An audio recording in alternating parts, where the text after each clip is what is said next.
sira akhoka ing dulur ira dzaliman sing berbuat zalim au madluman utawa sing didolimi. Dawuh Kanjeng Nabi ya, dulurem sing zalim iku lho tulungi, utawa dulurem sing lagek didolimi iku lho tulungi. Kila kaifa angsuruhu dzaliman. Lah terus sahabat sing didhawuhi mang tangklet kalih Kanjeng Nabi. Lah pripun carane Kanjeng Nabi kula nulungi wong sing berbuat zalim?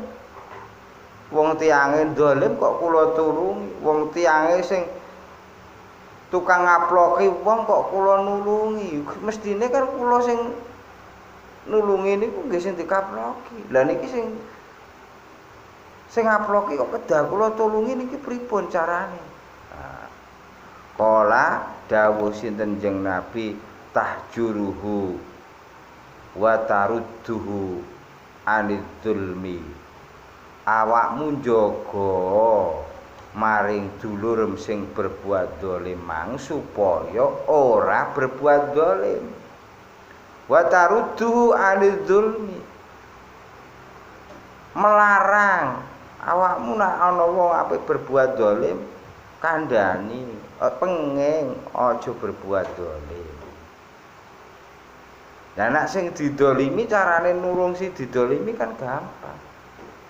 Gawa miring ngono wae.